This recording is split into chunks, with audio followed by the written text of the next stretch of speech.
is not loading. I'm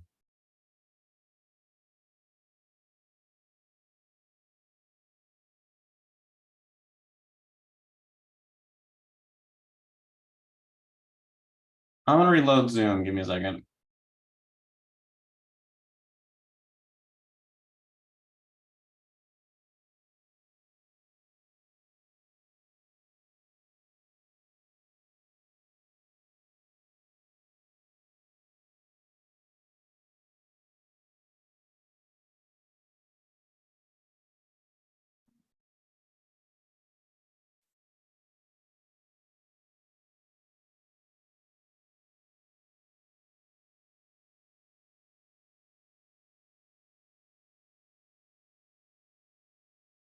Hello, all.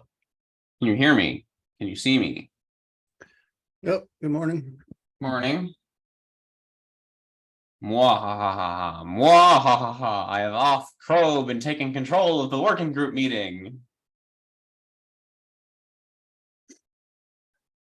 What evil plans do you have for us today? Hey, world domination. Ambitious. I know. Mass disclosure of vulnerabilities without any controlled disclosure timelines. Just watch the world burn. How to make Madison's job really painful really fast. Sounds like a good day. Not for Madison though. Just it's the usual, it's fine.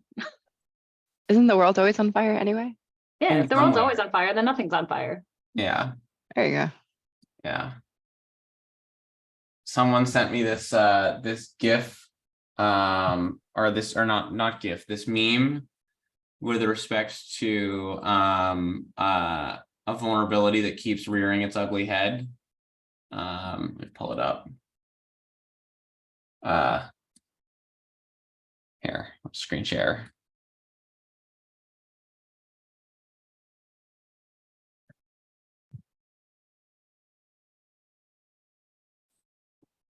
Yep. Snake Bandit YAML's been the bane of the existence of the Java ecosystem recently. It just, yeah, every time you suppress it, it just pops up with another one. Yep.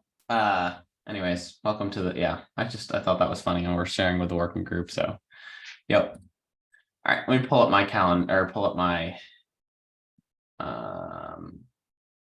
so starting off, just to get everybody rolling, if you could go into the working group meeting notes and add your attendance, it helps validate that we are indeed a functioning working group that is worth notice in the OpenSSF.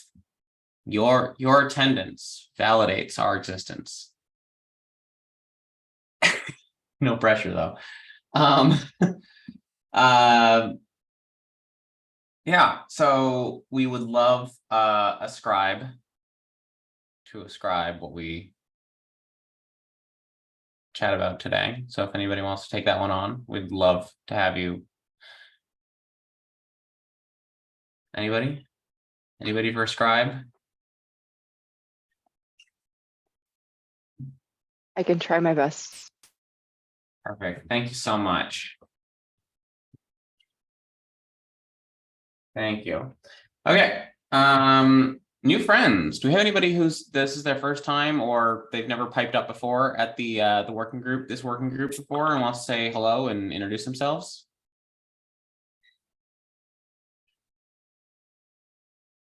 Michael has to scoot.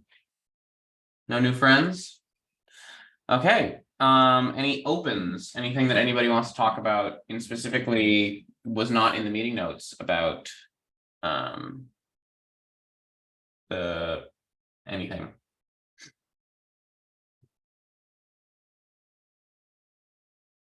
All right. All right, I'll jump in. Go for it. There was a document that folks were working on. I think there were like a couple of meetings like scheduled out of band for it, for like GitHub or SCM best practices. Mm-hmm. Tell us more. I'm sorry, wrong working group. Never mind. I get them mixed up. It's fine. Um, Take a look if you want. It's in the best practices working group. okay. Um. Any other opens or anything else that anybody wants to bring up in, topics, vulnerabilities that were interesting, pains with vulnerability disclosure, anything?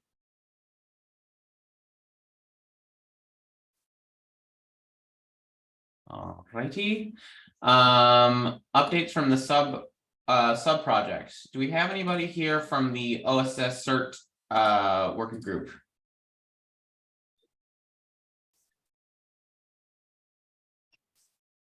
Hi, I am.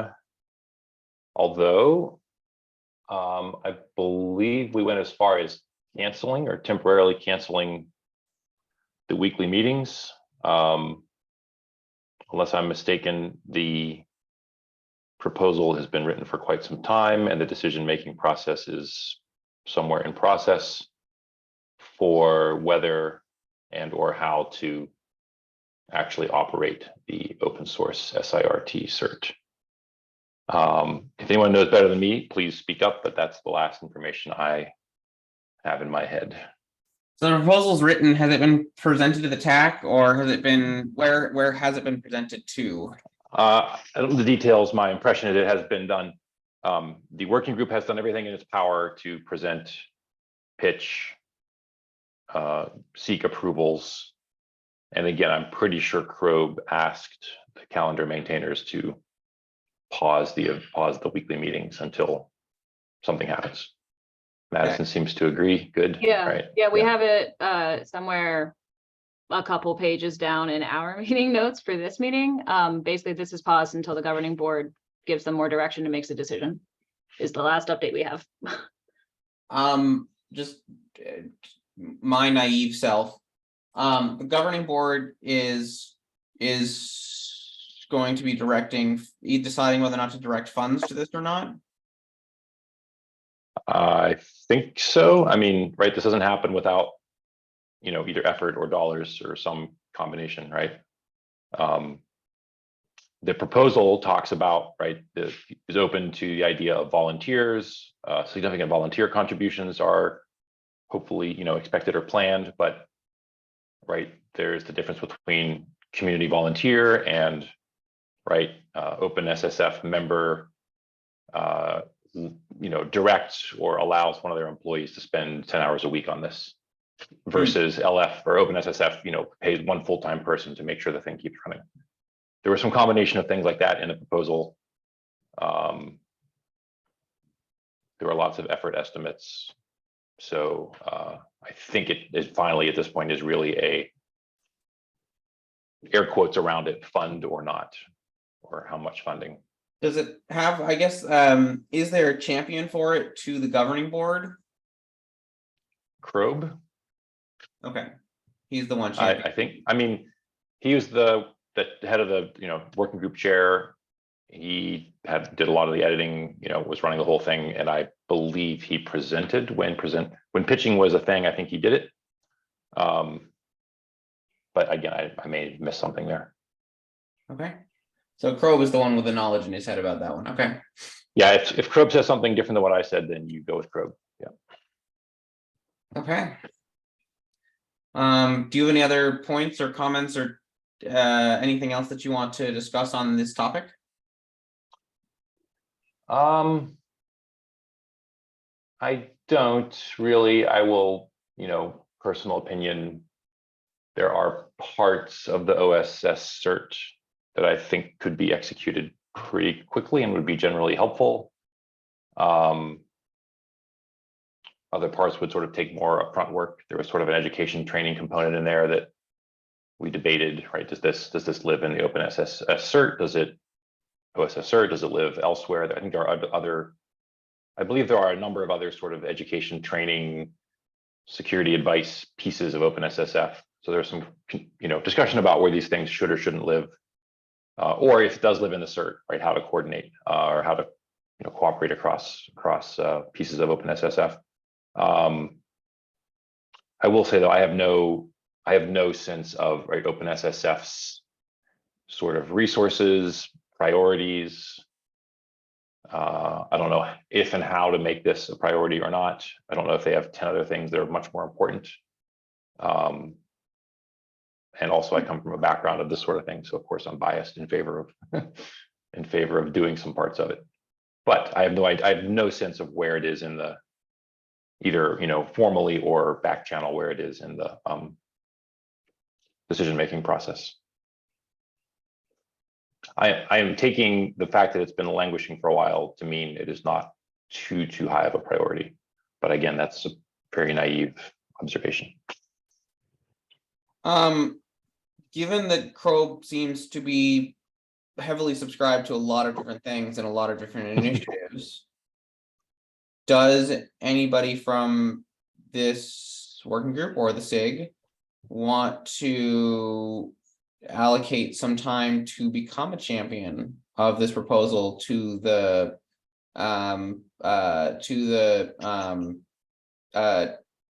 board and to the TAC and try to seek out funding and funding avenues on this? I would. I talked to Crow briefly about this. I put in a talk somewhere that was stupidly titled, right? Let's do open OSS cert now already. But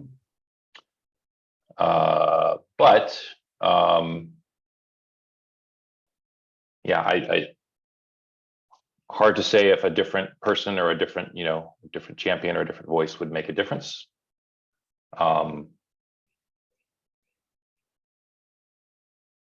Okay. Yeah, so willing to discuss it, but it's, cost benefit trade-off. If it's pushing a dead horse up the hill, then no, thanks, right? Can you pose a question either in the email thread or in the Slack channel to Crow asking what the current status is, just so that we can get that? Yep, I will go. Yeah. I will go check in with him. Yep. Okay, and then take whatever that is and try to toss it back into the working group meeting notes. Thank you. Will do. Perfect. All right. That good for that topic? Perfect. CVD guide for consumers, issue 115. Who wants to lead that topic?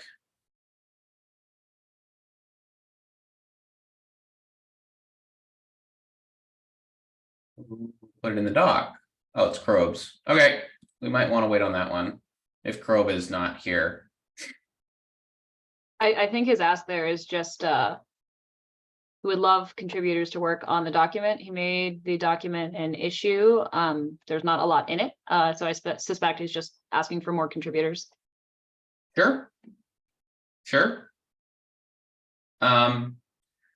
So if anybody is interested in contributing to the Open Source Security Foundation Vulnerability Disclosures Working Group CVD guide for open source consumers, that would be lovely. But anybody else want to have any comments or questions or concerns about that one?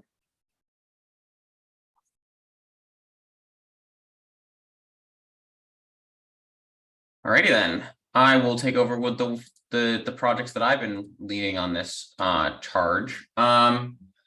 So there's two documents that I've been working with the AutoFix SIG.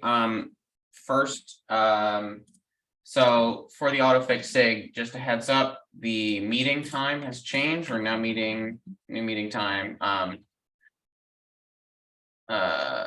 Wednesdays at 2:00 p.m. EST. So we're meeting every Tuesday at 2 p.m. EST. Discussing the work that Alpha Omega will be doing, bulk generating security fixes at scale across open source. Would love to have you involved in the conversation. On that topic, that SIG is seeking a discussion on this document, which we created, which describes a proposed disclosure flow for automated vulnerability fixing. I'm happy to dive through this real quickly with everybody here. At a high level, so let me just go through the key. For fork joins. Fork joins are where you'll have multiple possible processes breaking off and running in parallel and then joining back together. This is an OR. ORs are any of these things that are coming into it have to have finished before we move forward. And then the topic PM or the word PMPVR is programmatic means of private vulnerability reporting, which is basically like for GitHub, private PVRs, private vulnerability reports. For GitLab, GitLab has an option that on any pull request you can make it private. So at least that's what I've heard. So when you're trying to bulk automate security fixing at scale, we check if the repository host supports PMPVR, which like GitHub and GitLab is the answer is yes, Bitbucket and the answer maybe no. And then we check if the repository has enabled PMPVR. If the repository has enabled PMPVR, then we just use that to create the private pull request to fix the vulnerability. If that's not the case, then we go to this fork join, where we run two processes in parallel, where we constantly look to see, is the vulnerability fixed? If it's not, have 90 days elapsed since the process began? If no, has the public PR, has a public pull request security fix to fix the vulnerability been opened? If no, has the repository enabled PMPVR? So we run this continuous loop. If the vulnerability has been fixed or public pull request has been opened, then we're finished. Otherwise, if 90 days has elapsed since the process has begun, then we create a public pull request here. Simultaneously, we try to communicate with the maintainers about the vulnerability.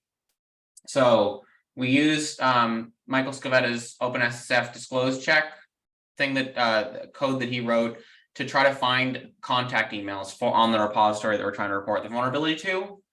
And then we use that and we check to see if the repository has issues enabled. Some GitHub repositories, for example, have disabled issues and they use Jira only for their issues.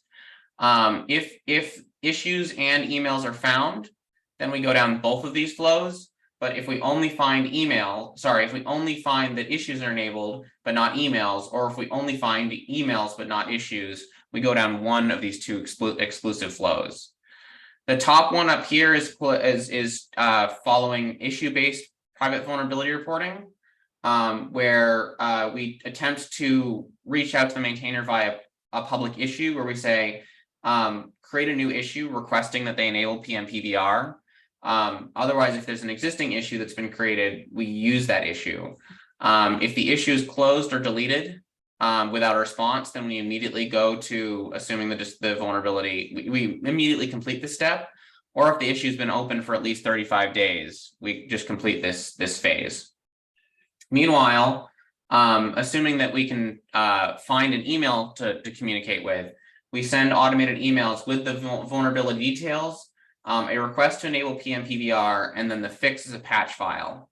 If all the emails bounce or we receive automated, please fill out this form on this website responses, then this is completed. Otherwise, we wait 90 days.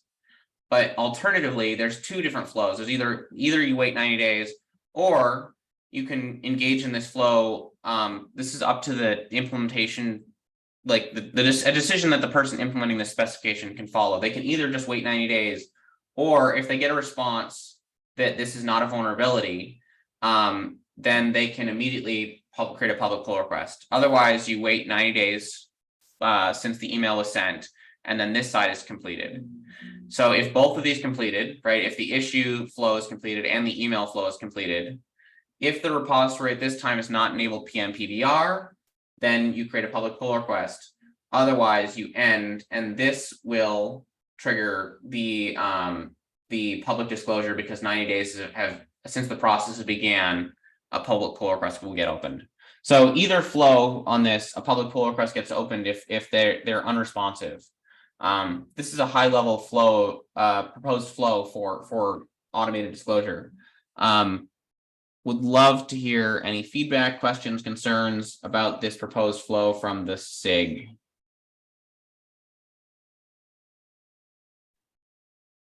So essentially, there are two things. One is a private like PMPVR or a public pull request, right?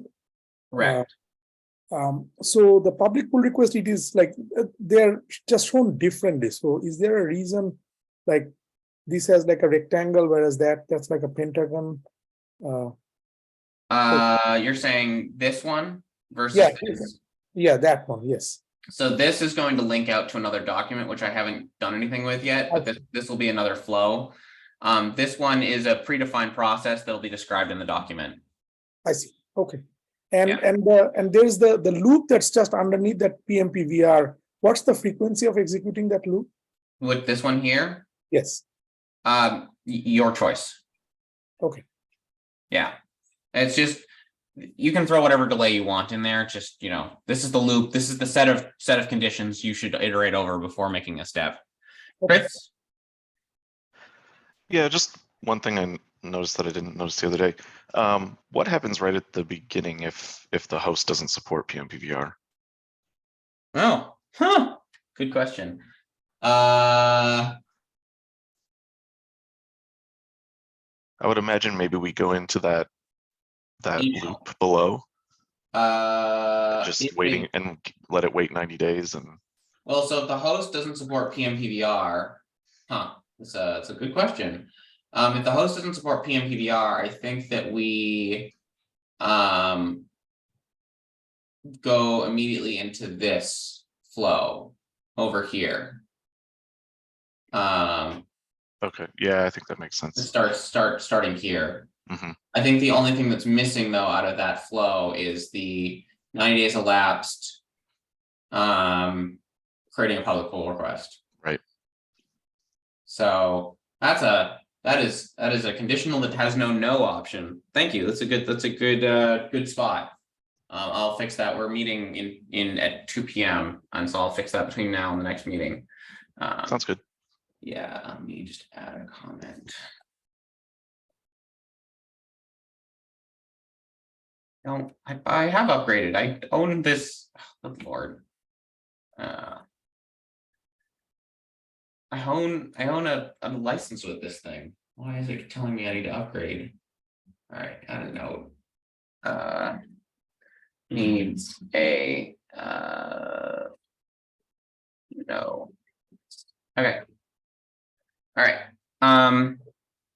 Yeah. Anybody else?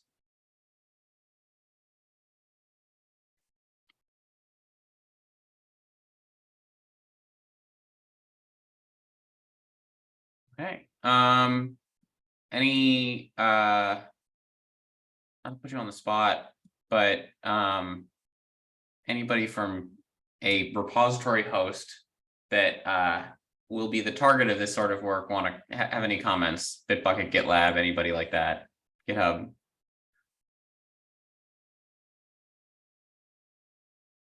Nope. Okay, perfect. That's totally fine. That's Yeah, totally fine. nothing you don't already know about. People, Okay, maintainers perfect. have lots of opinions about getting what they consider to be drive-by PRs and issues. So that is the only thing I would caution. Yeah, that's very fair. That's very fair. Okay. Other update. Okay, let me go back to here.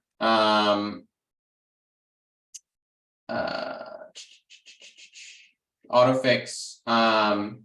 Oh yeah, we are looking for someone to assist with taking this document and turning this into actual use cases, like example walkthroughs of this flow. So if anybody is interested in collaborating in taking this this flow and walking through an example and writing that out into the specification, that would be greatly appreciated. We would love your assistance with that. Does anybody have any interest in doing so immediately that wants to offer their time to assist with that?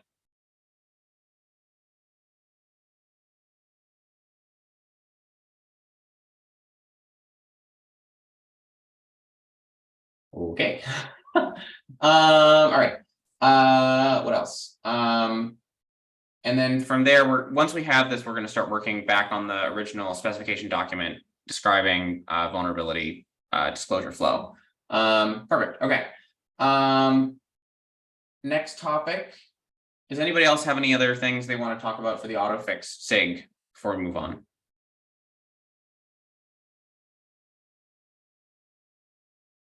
Okay. Is there anybody here from the AutoFix SIG that wants to speak about where that's at?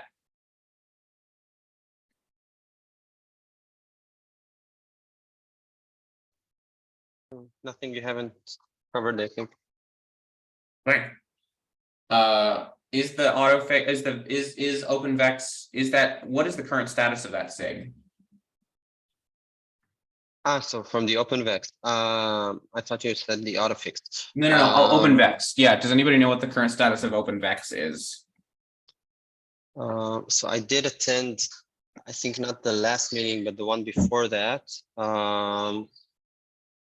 It's kind of starting to get like on-ramps status.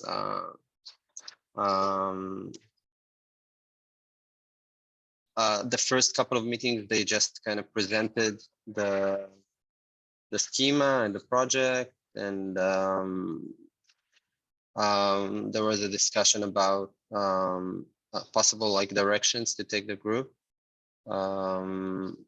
So that's that. As far as I can remember, that was the status the last time I attended.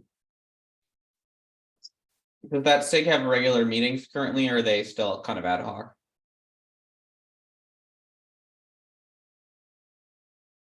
So they had one on Monday evening, like Europe time.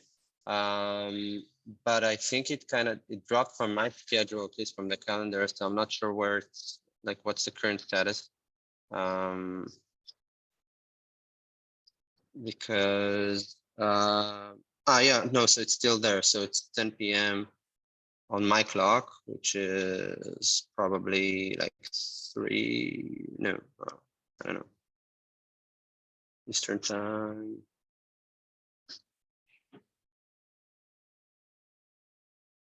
Yeah, my calendar. I don't know, like 1 or 2 o'clock, maybe Eastern time. Yeah. Okay, but so that's So, that's so a on regular. Mondays. Yeah, it is Okay. a regular bi-weekly meeting. Okay. Yeah. Oh, Monday was a holiday for US or people in the US. So okay, that makes sense. All right. So bi-weekly. All right, perfect. Okay.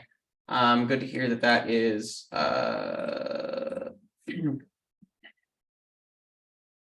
bi-weekly on Mondays at 3:00 p.m. Perfect. Okay. Anybody else for any topics regarding OpenVex that they want to discuss before we move on?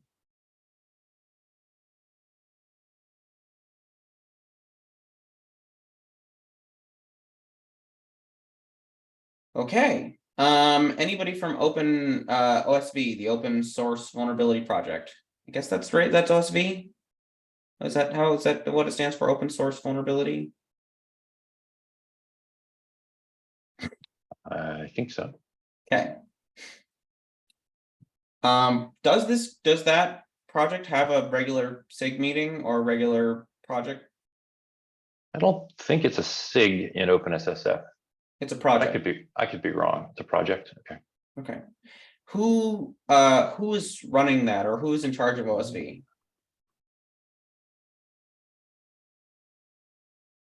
Don't know. It's Oliver Chang, and I cannot remember the. I mean, yeah, it says Russ Cox here. Russ. Yeah. Oh, that might- that might be, we may be But getting updates from them in the EMA meeting. That's, Yeah. okay, is that's where that's coming from? Okay, That, So yeah, that should that's- be where that's coming from. okay, all right, so that explains why we're not having them here. I'm like, where be the people running this project? Okay, great. Perfect. Anybody have any comments, questions, concerns? Yeah, Australia, yes, it's there, it makes sense to why they're not. I had a manager in my previous job that was in Australia. And I'm on the east coast of Boston.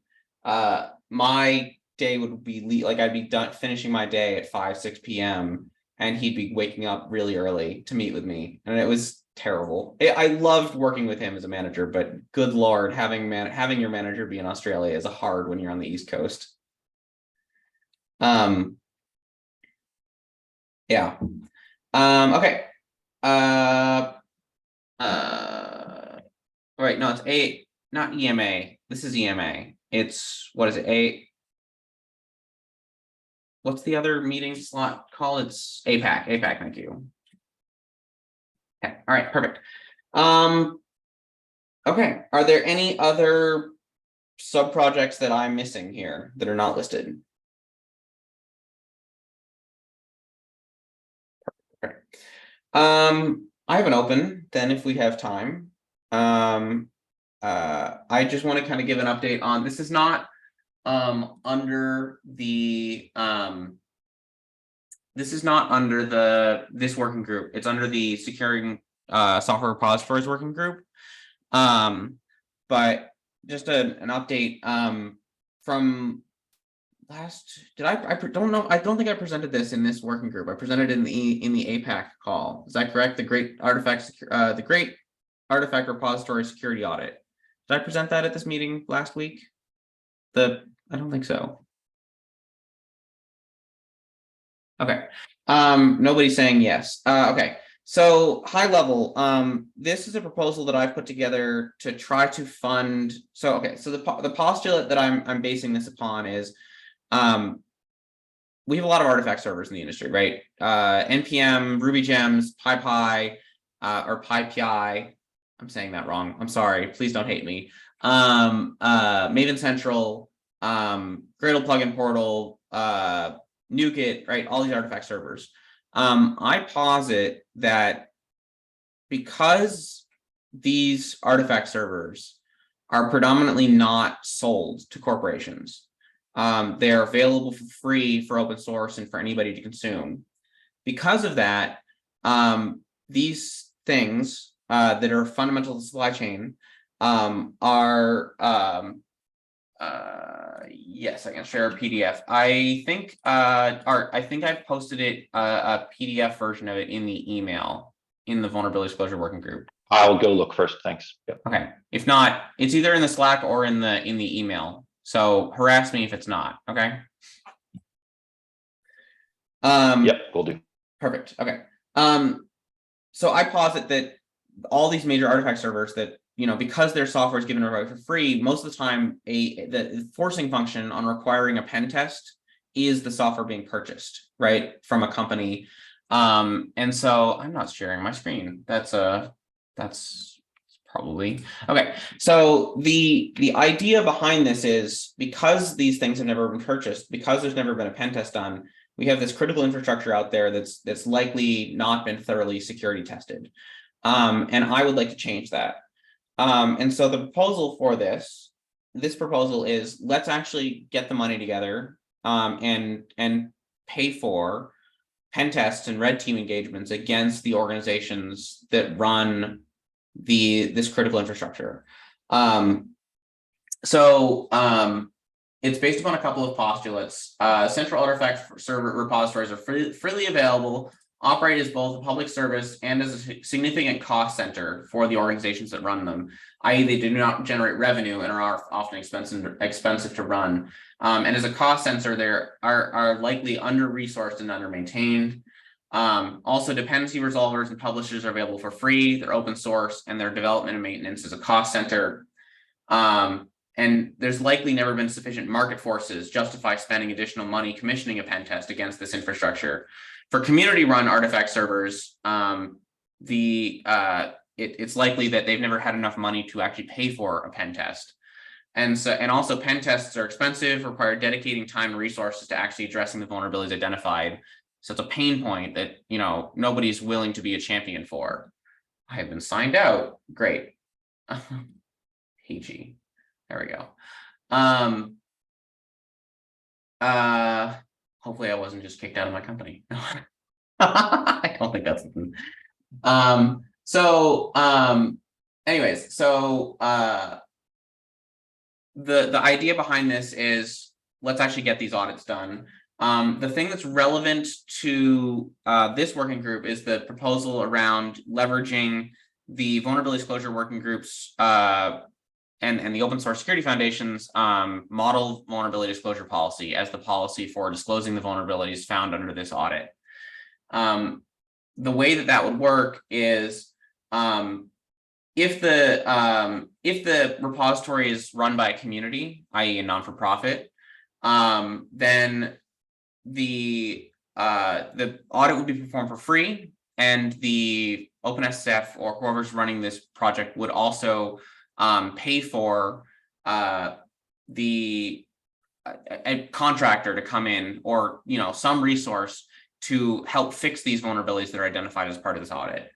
If the artifact server is corporate run by a company, and it's not open source, then we give two options. Either you pay for it, right? You as the corporation, you pay for the audit, as long as your audit is within the scope of what we, it matches the scope that we would like. Otherwise, we'll pay for it. If you pay for it, we just want to see your results and a retest result within 180 days. If we do it, our disclosure deadline will be the 90-day disclosure policy that the OpenSSF has for this work. So that, there's a financial incentive for, or there's an incentive for these organizations to not just, just take our money for it. Like, if they want to control the disclosure on it, they can pay for it. And then this proposal also comes with a concept of repeat testing. So we'd like to do this every 2 years for the red team, for the pen test, and then hopefully a red team maybe every 3 years. And the funding for each one of these is that we assume that each artifact server would cost about $150,000 for the pen test, and between 10 and 85 for the red team engagement for each artifact server.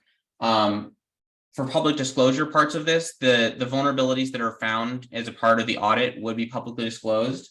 For the red team engagement, however, because red team engagements include an aspect of social engineering and attacking the actual infrastructure, we wouldn't be disclosing the full report from that. We would disclose, however, that the red team engagement incurred and the impact they were able to achieve.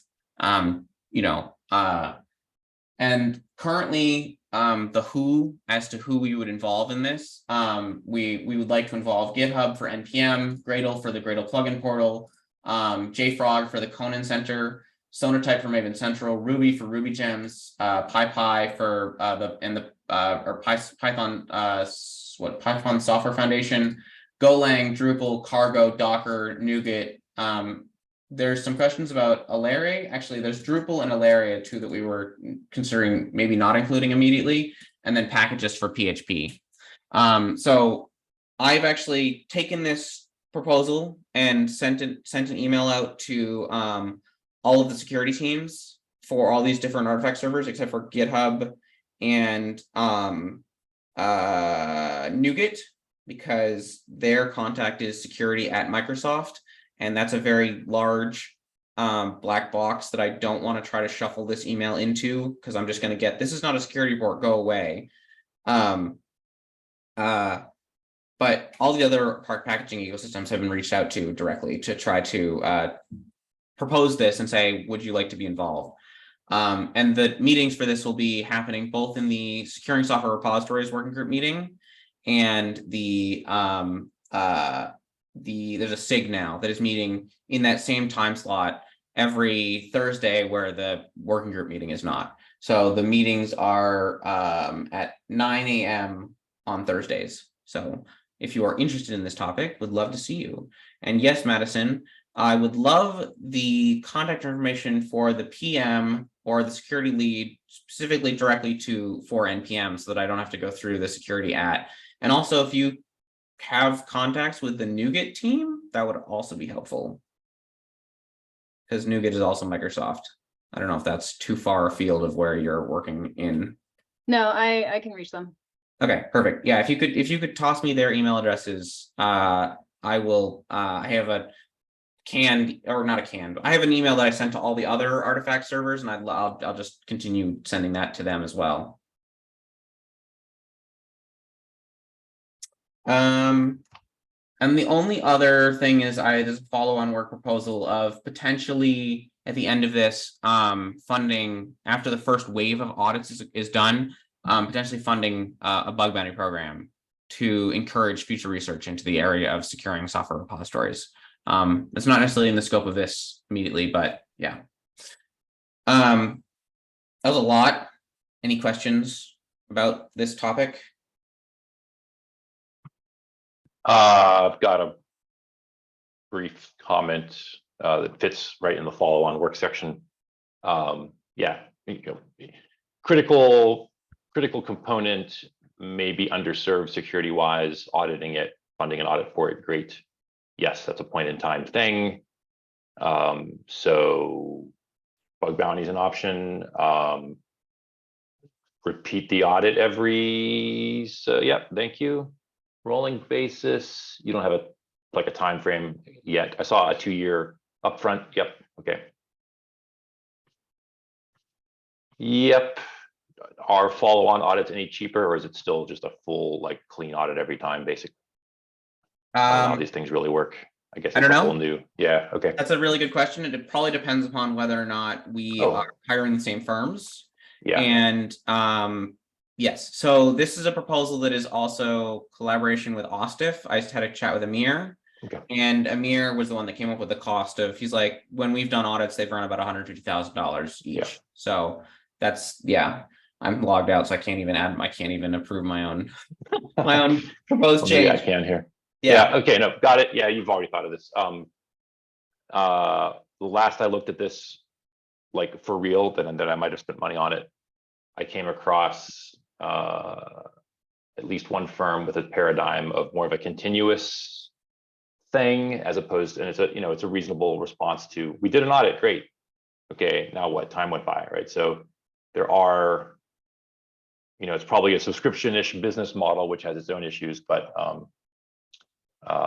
there are, something more continuous or repeatable might be an engagement option we could consider. But yes, the fact that repeat testing's in here handles it.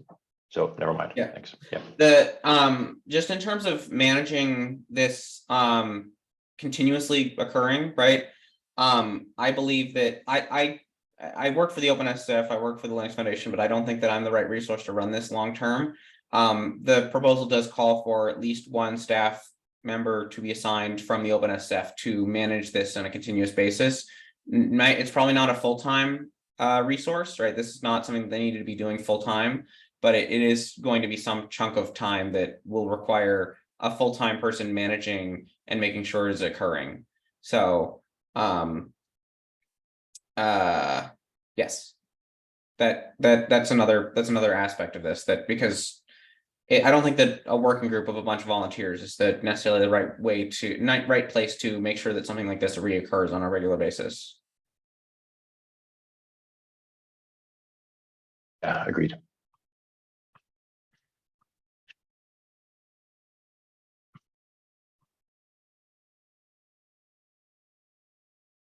Any other questions, comments, concerns on this topic? Hey, it's Crow. Welcome back. Hey, is there anything specific you need this group to do for you to move this forward? Do you need us to review? What would you like us to do? Just read through it. I mean, at a high level, and then if you'd like to, excuse me, if you'd like to participate, we're meeting every Thursday at 9 a.m. So that's the place to have this conversation. I think that the 9 a.m. Eastern? Yes, 9 a.m. Eastern. I think the biggest thing that we're going to run into is this hasn't been an issue so far that's been raised by the majority of the organizations we reached out to. But I think that the carrot stick model of this is we love to do the audit, they're willing to collaborate, but if we're paying for it, at least against the corporate artifact servers, including in that we're going to be leveraging the 90-day disclosure deadline. The one caveat that I pull out in the in the technology audit is that caveat. Here we go. The one caveat that I have called out here. All vulnerabilities disclosed during the course of the technology audit against corporate run, if they're not paying for it themselves, will be bound by the OpenSSF outbound vulnerability disclosure policy with one change. While the pen test firm may disclose vulnerabilities immediately upon discovery to the target, the OpenSSF outbound vulnerability disclosure policy notice date will be 1 business day after the scheduled pen test concludes, not including the retest. So that gives them 90 days from the pen test finishing, but they'll have been receiving the report. You mean usually when a pen test occurs, you get like, here's a vulnerability we found, like, and people are actively able to work on those as the pen test is occurring. But the start date of the 90-day disclosure deadline will occur as soon as 1 day post the disclosure, the pen test occurring. That's a tie-in to additional or existing work from this working group. Great, thank you. Perfect. Yeah. Any other questions, comments on this?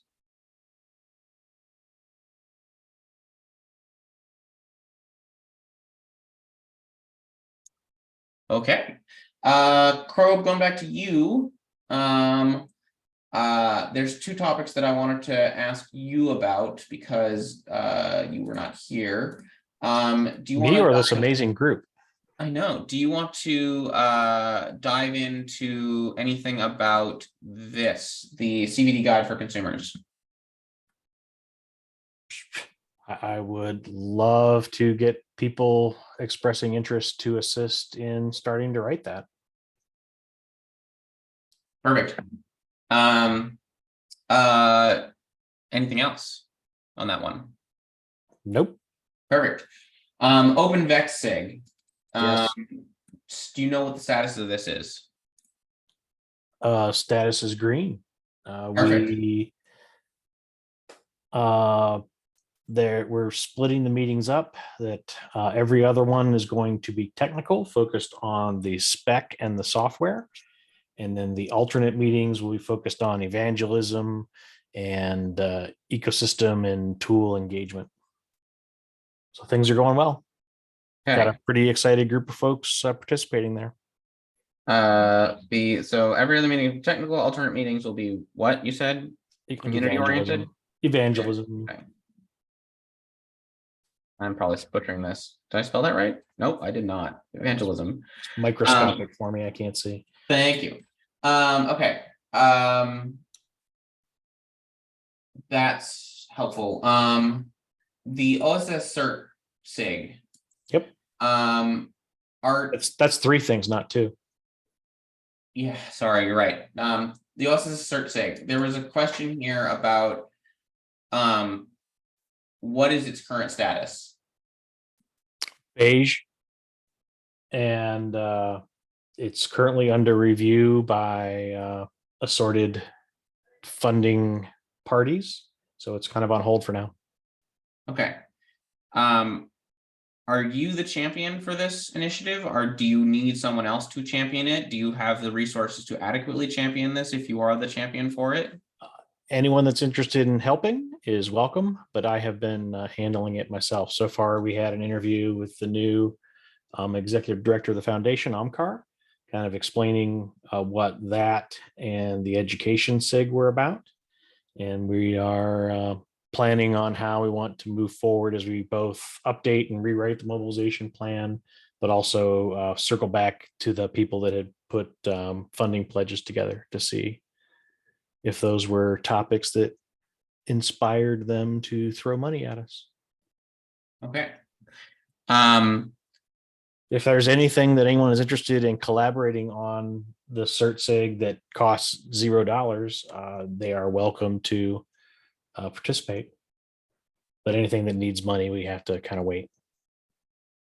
What are the current largest blockers and your current perspective on chance of success of this initiative? Yeah, It's been 6 months since we submitted the revised plan, and we've gotten zero feedback. So we have lost most of the volunteers' interest. So if it is indeed picked up for funding, it'll be a little bit challenging to re-engage with the people that were there and to try to get new folks engaged. okay.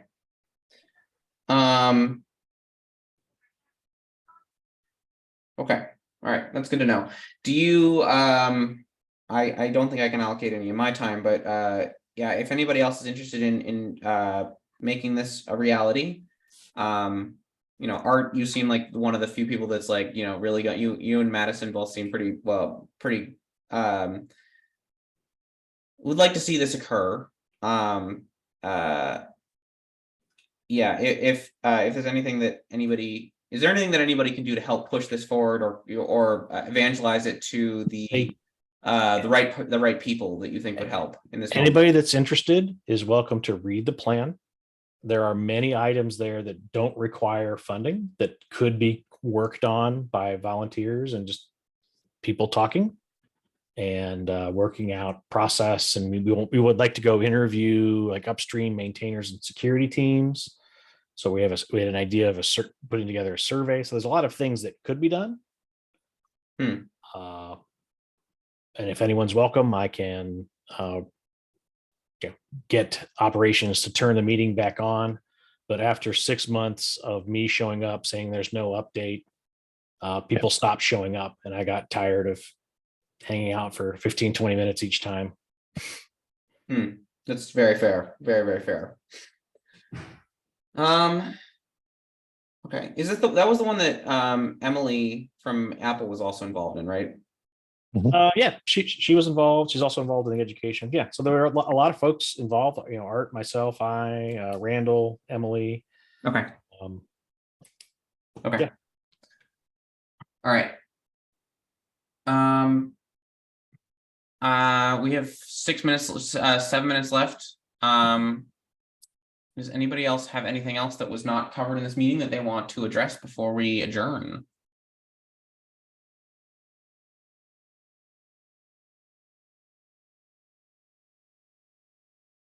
Going once, going twice, sold to the silence, the Doctor Who silence.